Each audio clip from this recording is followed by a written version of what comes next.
hexagrama é um símbolo muito antigo, velho e entra de 3.000 anos atrás. Este símbolo é também encontrado nas tabuinhas da Suméria. Ele está presente em praticamente todas as culturas da Terra.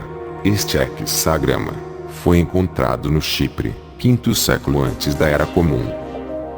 Ponta de lança saxônica, 2º ano da Era Comum. No Kurdistão. Lâmpadas a óleo bizantinas. Sicília, Itália, 4º século da Era Comum. Mosaico romano. Mosaico romano de Bardo, Tunísia. Sibil, Romênia, século XIV da Era Comum. Moeda tibetana, século XVII da Era Comum. Moeda do rei Offa, de Mércia, século VIII da Era Comum. Moedas marroquinas do período pré-colonial, carregando os selos de Salomão. Moeda mongol, 6º século da Era Comum. Selo de Salomão em moedas dos cruzados, século XIII da Era Comum. Dirham, muçulmano, século XIII da Era Comum. Um peso de chumbo mameluco, com desenho da Estrela de Davi, junto com um peso de dinar de ouro mameluco, com Estrela de Davi, também. Peso egípcio fatímida, datado por volta dos séculos 7 e 12. Em 1354, o rei da Boêmia Carlos IV prescreveu para os judeus de Praga uma bandeira vermelha com o suposto escudo de Davi e selo de Salomão. Enquanto a bandeira vermelha com a qual os judeus se encontraram com o rei Matias da Hungria no século XV mostrou 2 pentagramas, com 2 estrelas douradas.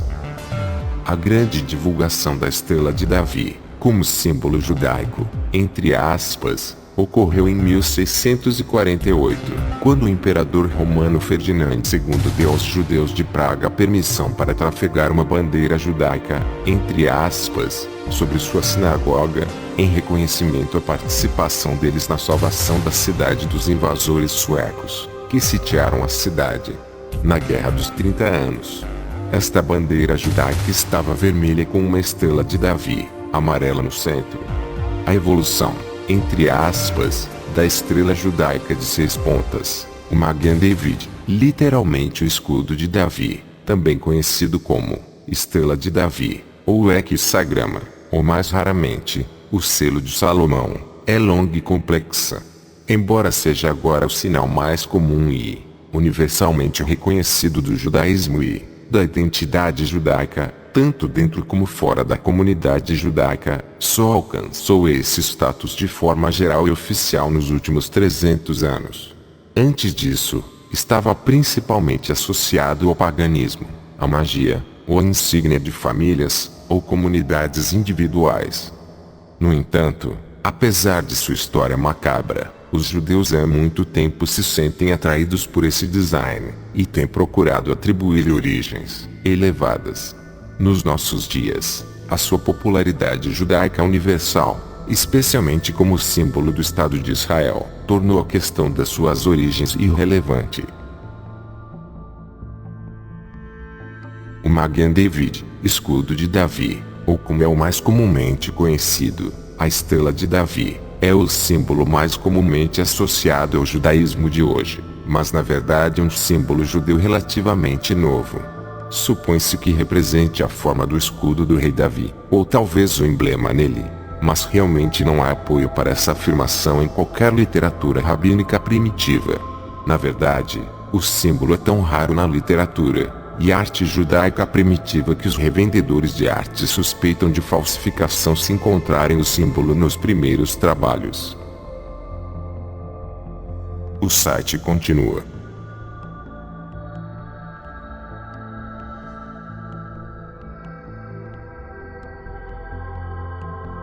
O símbolo dos triângulos equiláteros entrelaçados é comum no Oriente Médio e no norte da África, e acredita-se que traga boa sorte. Aparece ocasionalmente nas primeiras obras de arte judaicas, mas nunca como um símbolo exclusivamente judaico. A coisa mais próxima de um símbolo judeu oficial, entre aspas, na época era a menorá, no século XVII, tornou-se uma prática popular colocar estrelas de Davi do lado de fora das sinagogas judaicas para identificá-las como casas de culto judaicas, da mesma forma que uma cruz identifica uma casa de culto cristã. A chamada Estrela de Davi ganhou popularidade como um símbolo do judaísmo quando foi adotada como emblema do movimento sionista em 1897, mas o símbolo provoca controvérsias até o dia de hoje. Quando o moderno Estado de Israel foi fundado em 1948, houve muito debate sobre se este símbolo deveria ser usado na bandeira. Hoje, é claro, a Estrela de Davi é um símbolo universalmente reconhecido do judaísmo. Aparece na bandeira do Estado de Israel. Suas origens reais, no entanto, são incertas e não são puras. A chamada Estrela de Davi é essencialmente um hexagrama, nada mais, nada menos.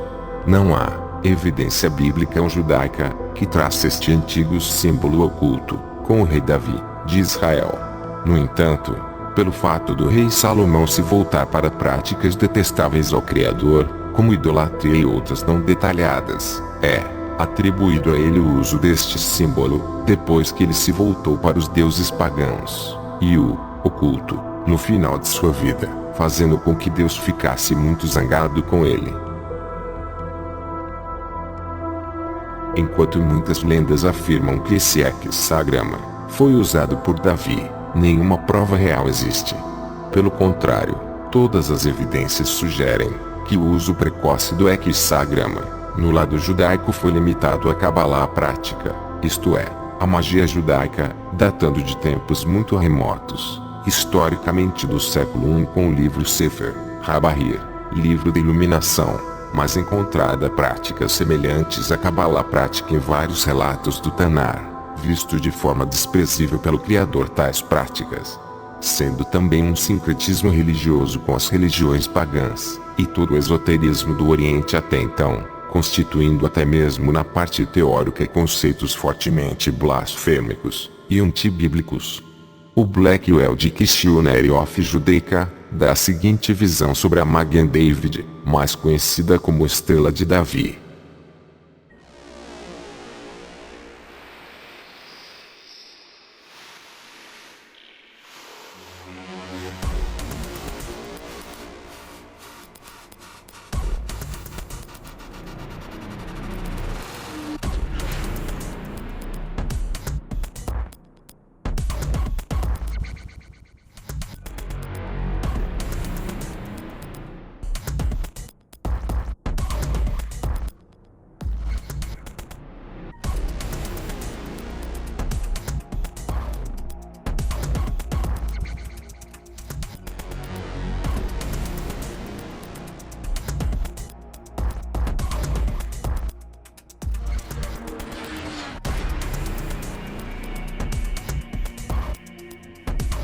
Por causa de sua simetria geométrica, o hexagrama tem sido um símbolo popular em muitas culturas desde os primeiros tempos.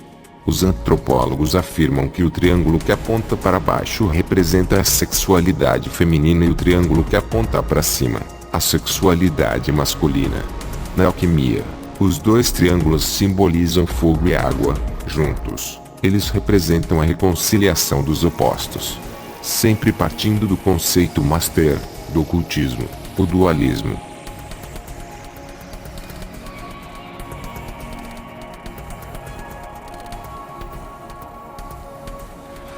Essa conclusão indicaria que o próprio hexagrama ainda não era a representação ideal de um cosmos baseado no conceito Yin e Yang. Certamente, noções dualistas de masculino e feminino, e do céu e da terra, são incorporados no hexagrama, e nas declarações de linha, o núcleo original do I.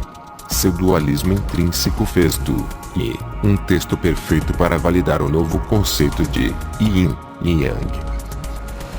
Em alguns escritos alquímicos, a pedra filosofal é simbolizada como um círculo envolvendo uma estrela hexagonal, a tal Estrela de Davi. O círculo faz alusão ao cabalístico Ein Sof, infinito, O triângulo que aponta para cima representa o elemento fogo, e aquele que aponta para baixo o elemento água. Fogo e água juntos constituem o céu, Shamaim, que é igual a Esh, fogo, em hebraico, mais Maim, água, em hebraico.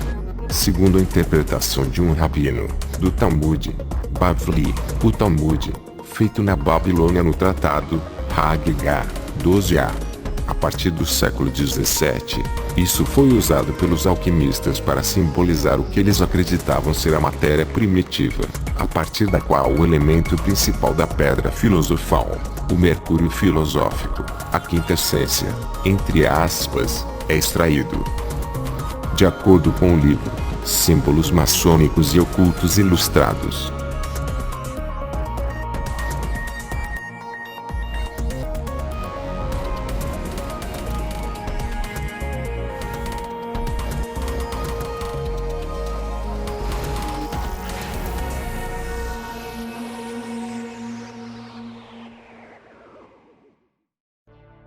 Em Os Mitos e Deuses da Índia, de Alan Danielo Lemos. Os princípios complementares, o Linga e o Ione, são graficamente representados pelo fogo, o triângulo com a ponta para cima, e a água, o triângulo com a ponta para baixo. Quando os triângulos penetram, um no outro, para formar o hexágono, isso é usado para mostrar o estado de manifestação. Quando eles se separam, o universo se dissolve.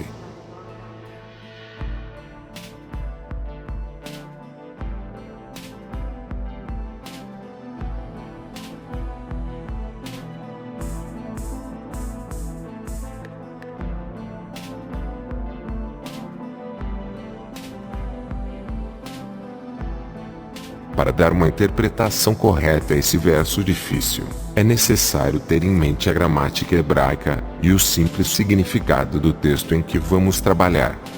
Vamos focar por hora no verso 26. Levai, pois, vossas imagens de Sikut a estrela do vosso Deus que fizestes para vós. Vamos ponto a ponto, e iremos fazer a tradução mais literal possível. Com vocês, William Sage.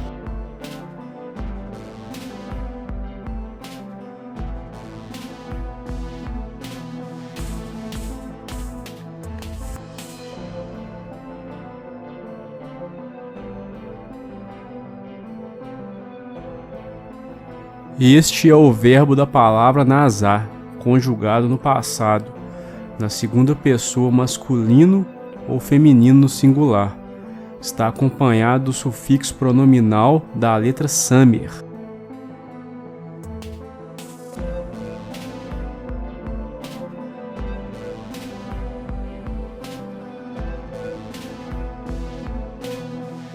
E se é um verbo no passado, o correto para esse verso seria levaste.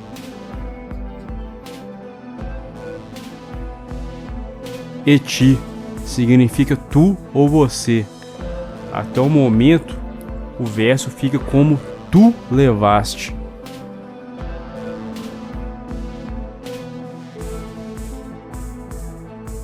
A terceira palavra consta Sikut.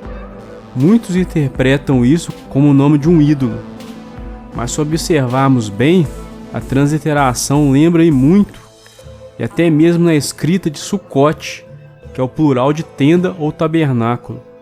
Em algumas traduções, como a que estamos usando, está como a tenda.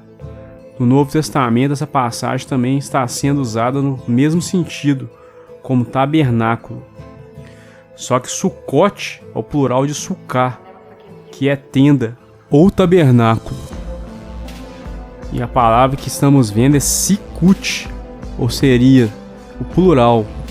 A passagem ficaria assim: tu levaste os tabernáculos, ou tendas. Temos até o momento: tu levaste os tabernáculos. Essas imagens foram colocadas em santuários, aqui chamados de Sikut, isto é, tabernáculos. A quarta palavra é Melehehem.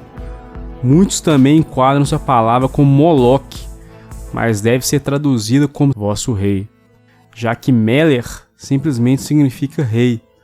Observe na palavra abaixo, Elohim, vosso Deus, também é usado no mesmo contexto, Elohim, vosso Deus, Melerhem, vosso rei. Veet pode ser o mesmo que o et, anteriormente citado. É a junção do et com a letra vav. É um verbo de conjugação no presente, no masculino singular. Também podendo ser a terceira pessoa do verbo masculino no passado. Mas neste contexto aqui é aplicado com uma partícula acusativa, que indica o objeto direto. No caso seria com. V é igual a e et, neste caso, com. Aí a passagem ficaria assim até então. Tu levaste os tabernáculos do vosso rei, e com as vossas imagens de Quium. Quium é o nome de um antigo ídolo ligado a Saturno.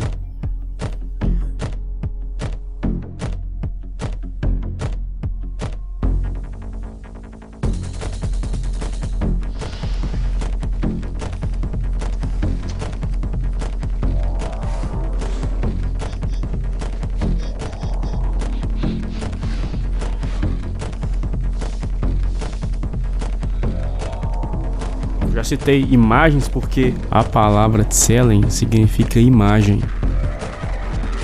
O seu plural é tselemei, imagens. E na passagem está tselemeihem, que é o mesmo contexto de Elohim, que falamos vosso Deus, e Melerhem, vosso rei. Só que como tem plural, tselemeihem, tselemei é o plural de tselen, imagem. A próxima palavra é Kohav, que significa literalmente estrela. Elohim significa vosso Deus, como já falamos anteriormente. Voltando, recapitulando. Até agora temos: tu levaste os tabernáculos do vosso rei, e com as imagens de Quium, a estrela do vosso Deus. A próxima palavra, Asher, neste contexto significa que. A próxima palavra é Asitem. É um verbo conjugado no passado, segunda pessoa do masculino ou do feminino no singular. Seria a palavra fazer, né? Literalmente. Mas como está no passado, fica fizeste. A última palavra do nosso texto é Lahem, que significa literalmente para vós. Observe as consoantes com as vogais do texto. Agora iremos juntar as palavras para obter a tradução literal da passagem que estamos estudando, para entender melhor o seu significado. A tradução fica dessa forma: tu levaste os tabernáculos de vosso rei, e com as vossas imagens de Quium, a estrela de vosso Deus, que fizeste para vós. Amós 5, verso 26. No Novo Testamento, é usado o nome Renfã, no lugar de Quium. Segundo alguns estudiosos, este nome seria o nome copta de Saturno.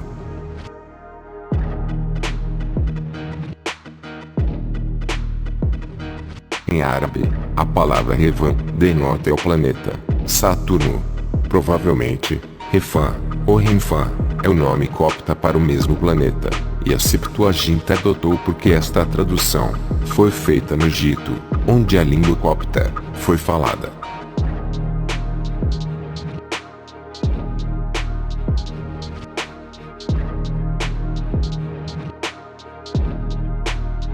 Renfã, um nome copta para Saturno, que também foi adorado sob o nome de Moloque. Depois desse longo estudo, nós conseguimos entender o simples significado do texto. Podemos prosseguir para encontrar a lição desta profecia. A profecia começa com a queda do Reino do Norte em Amós 5, e em Amós capítulo 6, dos versos 1 ao 14, cujo propósito era alertar o povo da futura destruição que viria. A proclamação do julgamento retorna em uma forma de maior intensidade, até alcançar o banimento da casa de Israel, e a derrubada de Samaria e do reino. Referências em Amós 5, verso 27, e Amós 6, verso 8. Agora, vamos ler Amós 5, verso 26 no contexto dos versículos 25 a 27.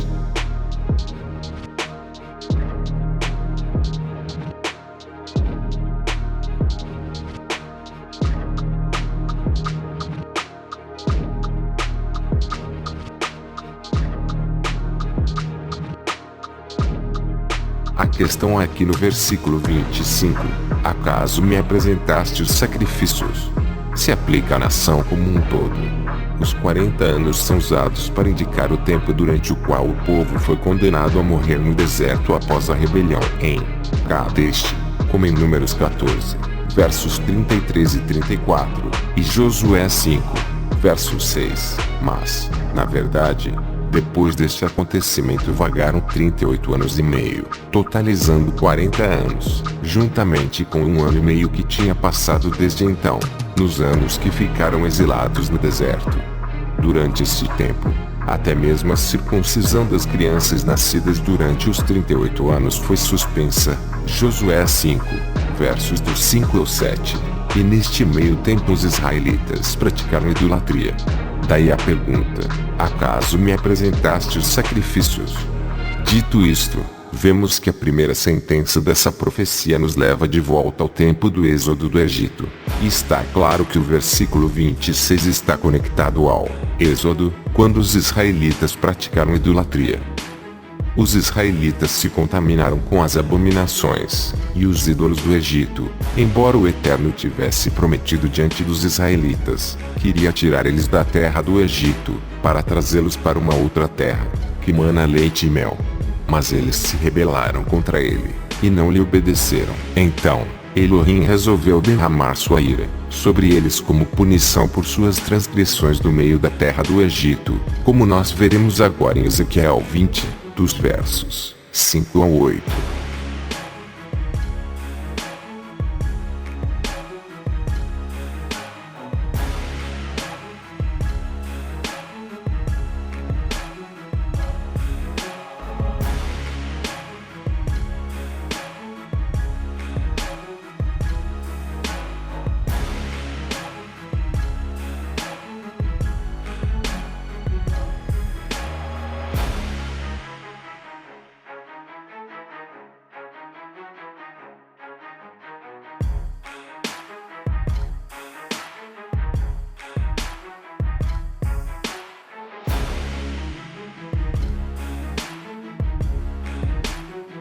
A mistura dos israelitas com o paganismo e a desobediência aos mandamentos do Criador sempre trouxeram a ira do Eterno sobre eles. Vemos isto em todo o Tanar.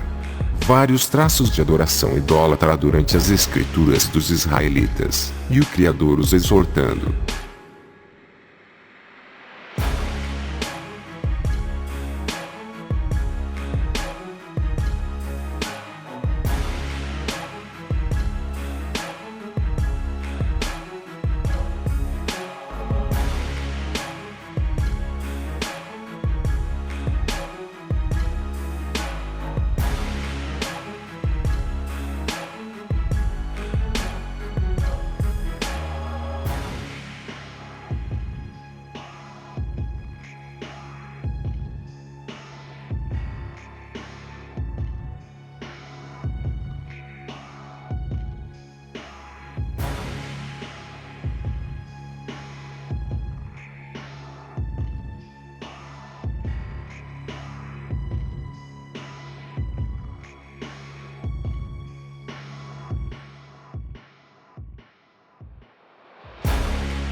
No contexto todo do capítulo 5 de Amós, é o Criador por meio de Amós, exortando as pessoas a se arrependerem de suas transgressões, para que não acontecesse calamidades, pelas quais ele cita no decorrer do capítulo. Deus apresenta uma grande queixa. A justiça é negligenciada e com isso, o povo em geral sofria. Porque o povo de Israel seguia seus maus caminhos, Deus odiava os seus dias de festa e assembleias solenes.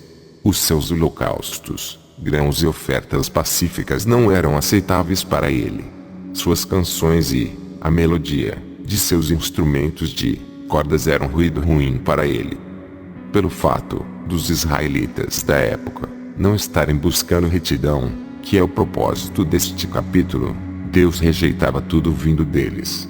Os israelitas ofereciam sacrifícios de fato, mas em geral não os ofereciam de maneira correta, num verdadeiro espírito de piedade, no genuíno temor e amor a Deus, e com uma reta intenção de servi-lo. Aí que entra no contexto que estamos abordando. O Eterno lembra da época do Egito, onde os israelitas se uniram à adoração de ídolos com a adoração de Deus, e assim a poluíram, trazendo a ira de Deus sobre eles. Um dos ídolos adorados pelos israelitas neste incidente no deserto era Baal Peor.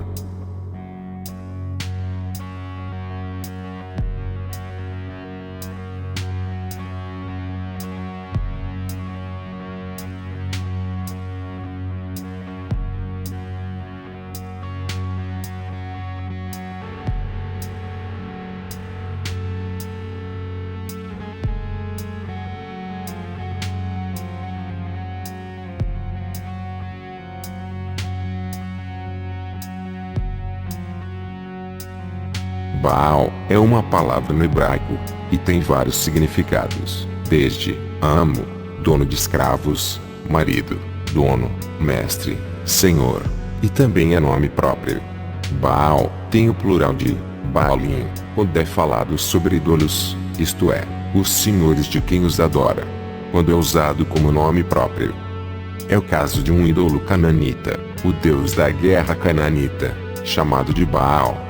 Mas sempre que se fala dele, usa-se o artigo Ra, antes do seu nome, o identificando. Ficaria no hebraico como Ra, Baal. Mas, na maioria das vezes encontramos Baal anexado ao nome de um lugar, caso em que indica um local que possui alguma característica, onde algo é encontrado, ou simplesmente, a divindade principal, ou o dono, entre aspas, daquele local. Pelo fato dessa divindade, a principal, entre aspas, ser adorada lá. O Baal, específico adorado no Monte Peor, tanto pelos Moabitas como pelos Midianitas, era intitulado Baal Peor. Mas quem seria Baal Peor? Lembra-te que da passagem de Amós, o ídolo estrela. Sim, é ele mesmo. Vejamos.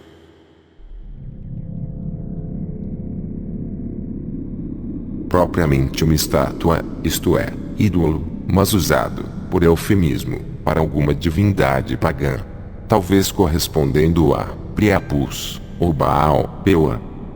Um manual de referência hebraico-inglês para o texto hebraico do Antigo Testamento, baseado no Códice de Leningrado, e, no léxico hebraico-inglês da Strong.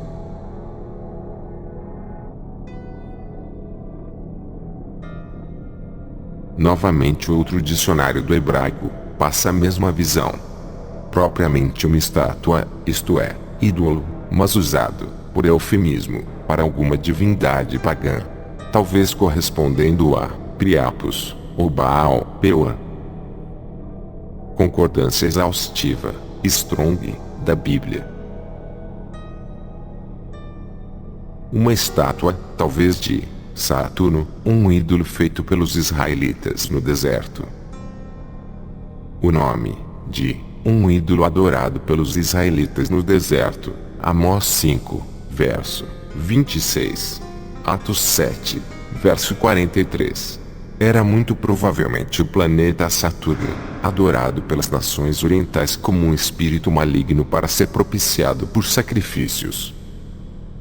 Provavelmente o planeta Saturno é pretendido pelo nome. Os astrólogos representavam este planeta como maléfico em suas influências e, portanto, os fenícios ofereciam sacrifícios humanos, especialmente crianças. Agora que sabemos a conexão de que Portanto, com Saturno e Baal, Peor, podemos dar o seguimento.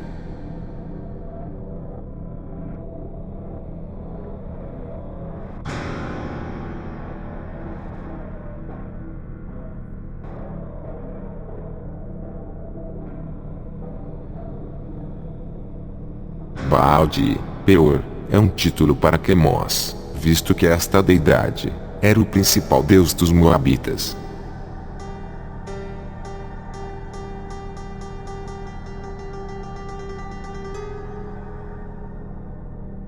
Lembremos deste fato na íntegra.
O pecado de Israel em relação a Baal, Peor, resultou no Eterno enviar um flagelo mortífero que matou milhares de israelitas. Agora sabemos de toda a gravidade, de como isso foi grave perante os olhos do Criador.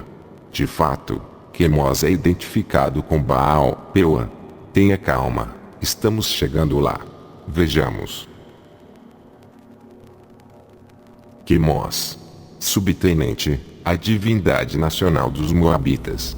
Se referindo às passagens em que este ídolo aparece agora, Números 21, verso 29, Jeremias 48, versos 7, 13 e 46. Em Juízes, capítulo 11, verso 24, eles colocaram como se ele aparecesse, como Deus dos Amonitas, mas na verdade esta passagem faz referência a Quemos, como Deus dos amorreus. Salomão introduziu, e Josias aboliu, a adoração de Quemos, em Jerusalém. Primeiro livro dos Reis, capítulo 11, verso 7. Segundo livro dos Reis, capítulo 23, verso 13. Também identificado com Baal, Peor, Baal, Zebu, Marte, Saturno. O Quemos também pode ser visto como um Baal, ou como o equivalente moabita do Baal cananeu. Alguns sustentam que o deus moabita, Baal, Peor, de Números 25, verso 3, é essencialmente o mesmo deus que Quemos, que é identificado com o nome, ou lugar, Baal, Meon, acima. Este nome Baal, Meon, é citado na Estela de Mecha, um achado arqueológico confirmando este acontecimento bíblico. Mas para não ficar mais gigantesco do que está este vídeo, iremos abordar sobre isto, futuramente, se Deus assim o permitir. Falando acerca de Quemos, a tradição judaica afirma que ele foi adorado sob o símbolo de uma estrela negra.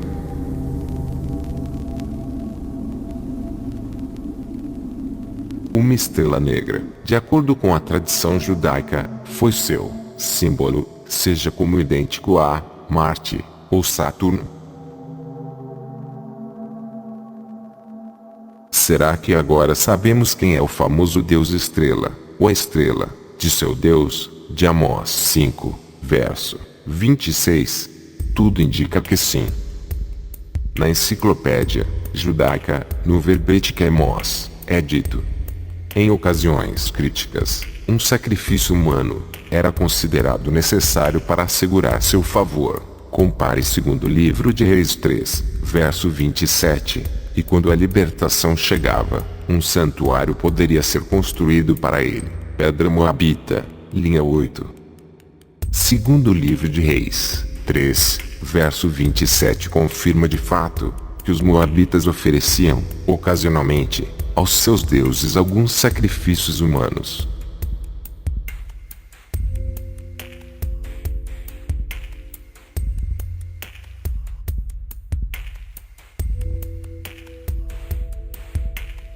Não está explícito, neste texto, que este sacrifício humano tenha sido feito para Quemos, mas ele era a principal deidade moabita. Mas a pedra moabita, na sua 11ª e 12ª linha confirma que mortes saciavam entre aspas, Quemos. E pelejei contra a cidade, e a tomei, e matei todos os homens da cidade, uma sacerdote para Quemos, e Moabe. Quemos aceitava sacrifícios humanos, o seu símbolo é uma estrela negra. E foi várias vezes referenciado como Saturno. Horas, a Saturno também eram oferecidos sacrifícios humanos, e seu símbolo é o hexagrama, uma estrela. A tradição persistente que associa Saturno com sacrifício humano aponta para o antigo costume de oferecer tais sacrifícios em prol das colheitas.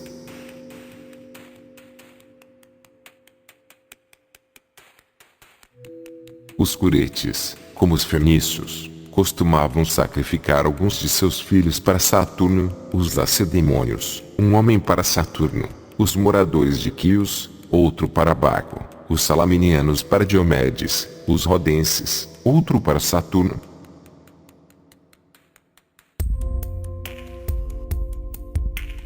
Assim como o pentagrama da Terra é usado como uma forma para todos os propósitos nos rituais do pentagrama anteriores, o hexagrama de Saturno é usado como uma forma para todos os propósitos no ritual do hexagrama anterior.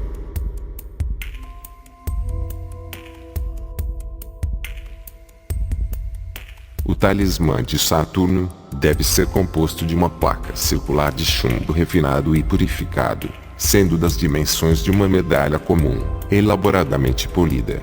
No lado principal deve ser gravado com a ferramenta de ponta de diamante que é necessária em todas essas operações talismânicas, a imagem de uma foice fechada em um pentagrama. O lado reverso deve ter uma cabeça de touro, contida na estrela de Salomão, e cercada pelas misteriosas letras que compõem, no alfabeto dos magos, o nome do gênero planetário, Renfã.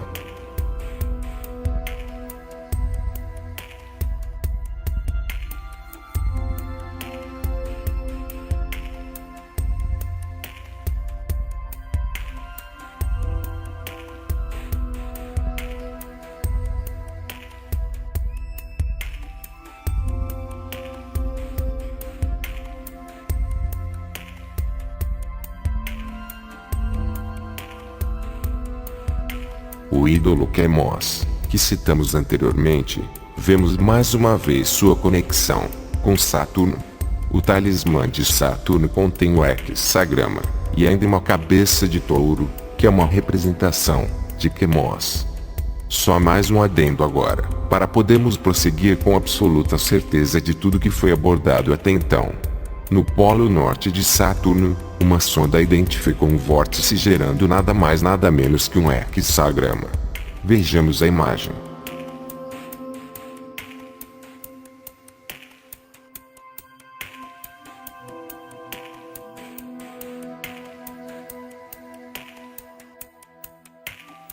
É de se notar também que se forma além de um hexagrama, um cubo tridimensional dentro deste hexagrama, ou vice-versa. O cubo também tem um significado bastante esotérico para os pagãos, mas isto será tema para outros materiais no futuro.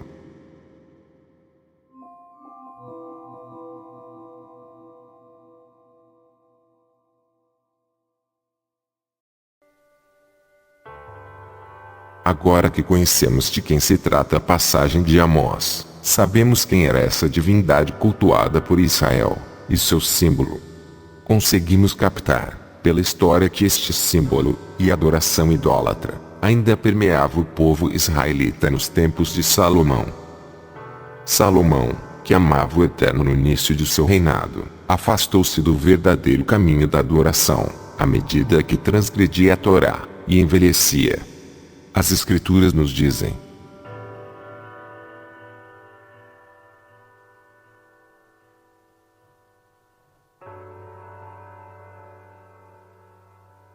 além deste preceito, o Eterno não querer que o rei seja apegado a bens materiais. Um rei judeu deve saber que é Deus quem lhe fornece a vitória, independente se tem cavalos ou não. Portanto, o rei tem a ordem de não manter cavalos demais em seus estábulos. Além do Criador evitar qualquer espécie de assimilação com o povo idólatra do Egito, mas Salomão não ouviu o Criador. Ele começou a acumular milhares de cavalos, e ainda obtinha cavalos diretamente do Egito.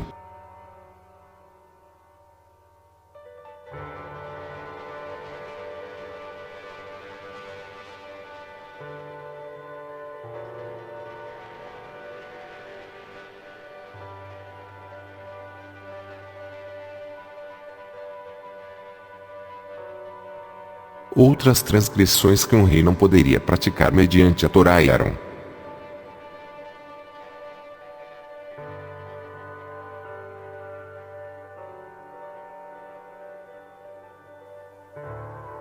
um rei não poderia ter muito ouro e prata. Riqueza demais leva ao orgulho, e ao esquecimento da existência de um soberano, Deus. Além da ostentação, que pode cegar ao homem e o contaminar.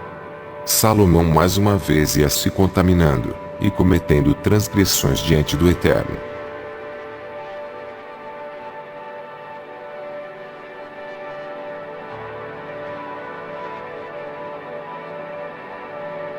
Os reis não poderiam ter muitas esposas. Todos os reis antigos casavam-se com muitas mulheres, e tinham uma vida regada a sexo. Um rei israelita era proibido de fazer o mesmo. Muitas mulheres iriam desviar seu coração de Deus. Aos reis, assim como para todos os israelitas, também foi dito que deveriam casar-se somente com mulheres israelitas. Salomão transgrediu gravemente tudo isto. Vejamos.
Salomão adorava, entre outros deuses, Astarote, Milcom, o Moloque, cujos rituais incluíam sacrifício humano, bruxaria, e orgias sexuais, e Quemos, que a adoração era baseada em premissas parecidas. Salomão construiu altares para essas abominações pagãs. E vemos que o rei Salomão construiu o altar para o Deus representado por uma estrela, ou melhor, o hexagrama, o ídolo detestável, Quemos, a quem tivemos um estudo profundo, para descobrirmos a sua identidade. É atribuído por magos e bruxos de todo o mundo a Salomão o uso do hexagrama, de forma mágica, intitulado Selo de Salomão. Se foi Salomão quem criou o conceito, ou se apenas foi atribuído a ele, não se sabe. O que se sabe é que o mesmo se contaminou e se afastou do Criador. Passou a adorar um panteão de ídolos, entre eles, Quemos, um ídolo moabita, que era representado por um hexagrama. Quando Salomão se desviou do caminho da verdade de Deus, e começou a se unir com as trevas, o mesmo trouxe contaminação não apenas para ele, mas também para Israel, pois as Escrituras dizem, após a confirmação da construção de Salomão de altares idólatras, para ídolos, o povo israelita, mais uma vez, também se desviou dos caminhos do Criador.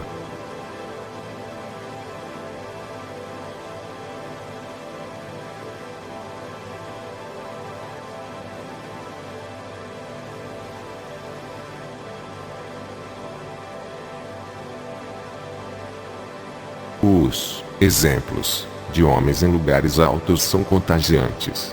A idolatria de Salomão havia afastado outros, e envolvia a nação no pecado do rei.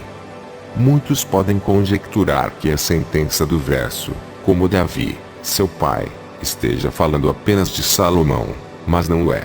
Estava falando de toda a nação. Por exemplo, o rei Asa de Judá teve Davi chamado como seu pai.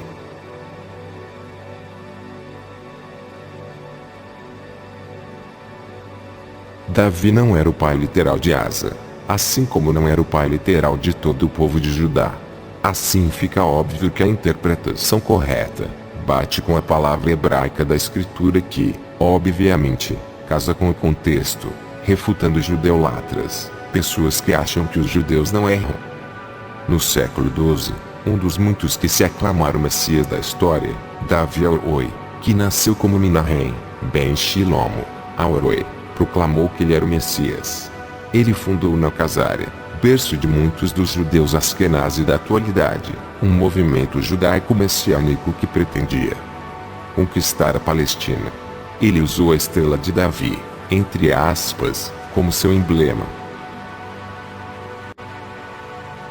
Segundo a enciclopédia judaica, ele tornou-se proficiente em conhecimento bíblico e talmúdico, estudando com Risdai, o príncipe do exílio, e sob Ali, o chefe da academia em Bagdá. Ele era versado na literatura dos muçulmanos, e conhecido como um trabalhador de magia. No século XII, um patriota casar com o nome de Solomon ben Duge, alegou que ele era o Messias e assumiu o nome de Davi, Aroi, e seu símbolo era a estrela de 6 pontas que adorna a moderna bandeira israelense, judaica. Só para fazer uma ressalva, que Solomon ben Duge, na verdade era pai de Davi Aroi, que foi nascido como Menahem ben Shilomo Aroi. Mais uma vez este símbolo está atrelado à magia. O fato é que com o passar dos séculos o símbolo foi aceito como um símbolo judaico. No vídeo anterior vimos que os Rothschild também abraçam o mesmo símbolo, pelo fato deste símbolo, mas vermelho, ser responsável pelo nome da família. O escudo vermelho é um hexagrama. O hexagrama, eles mantiveram até mesmo no brasão de armas da família concedido pelo imperador Francisco I da Áustria. E os mesmos estão por trás da fundação do Estado moderno de Israel, e o tal símbolo continua lá.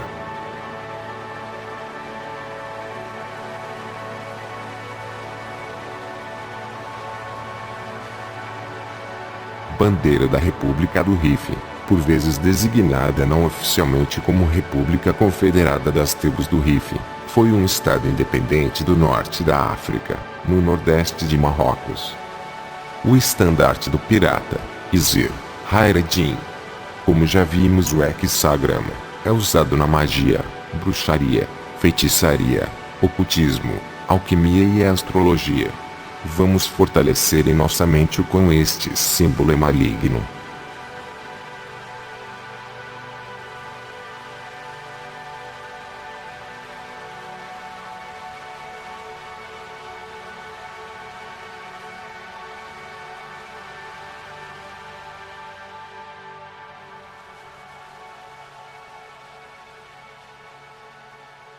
Já vimos na série que o hexagrama encontra-se no Grande Selo dos Estados Unidos da América, um projeto esotérico maçônico e Illuminati. Não custa nada a vermos de novo, não é mesmo? Este símbolo também está impregnado no cristianismo. Igreja de São Nicolau, Kruševo, na Macedônia, Bulgária.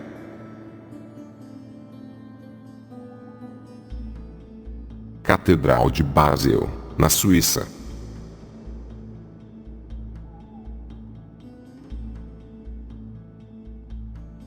Igreja Batista Hopewell, New Jersey.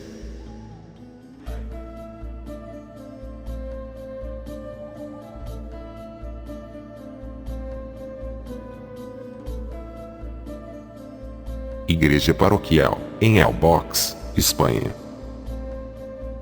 Catedral de Valência, Espanha. Catedral de Metz, França.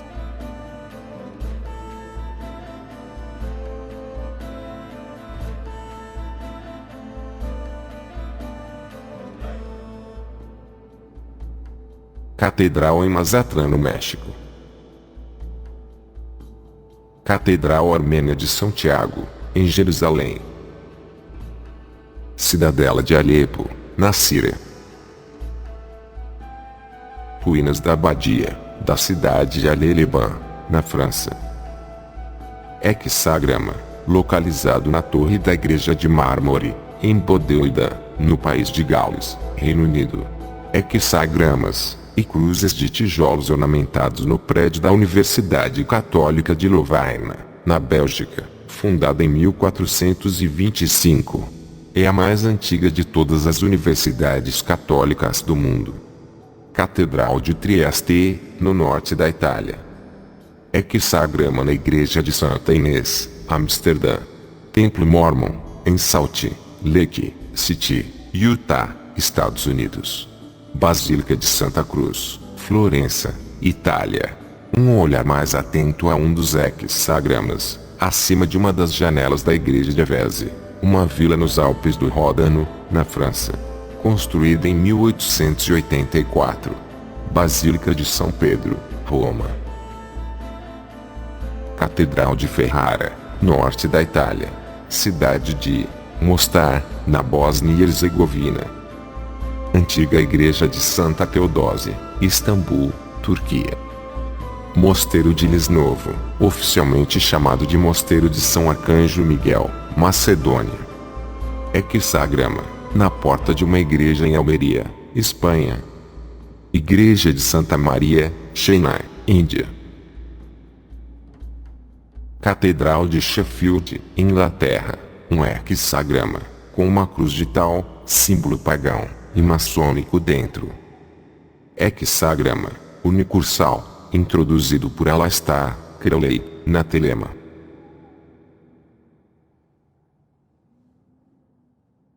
Vaticano.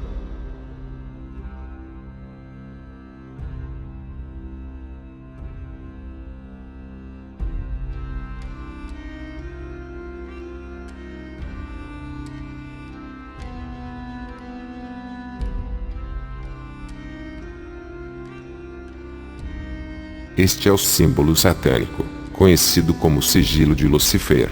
Observe que na parte de baixo, lembra bastante o hexagrama, símbolo de uma ordem luciferiana. A bruxa, Helena Petrovna Blavatsky, que por sinal, escreveu que Lucifer seria o verdadeiro Deus, incorporou o hexagrama no emblema da Sociedade Teosófica. Você também pode encontrar o hexagrama na Wicca, no movimento Nova Era, no Martinismo, que é uma corrente maçônica francesa, na fé Bahá'í, no Shintoísmo, e a lista poderia continuar, mas já vimos o bastante.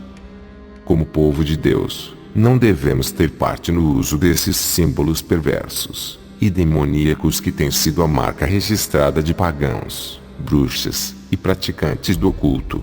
Isso serve para a estrela de Davi, que não tem nada a ver nem com Davi, nem com qualquer coisa conectada ao Criador. Este símbolo está presente provavelmente em todas as religiões do mundo. Como vimos, o hexagrama é o mais, senão um dos símbolos mais usados, para se conectar com a escuridão.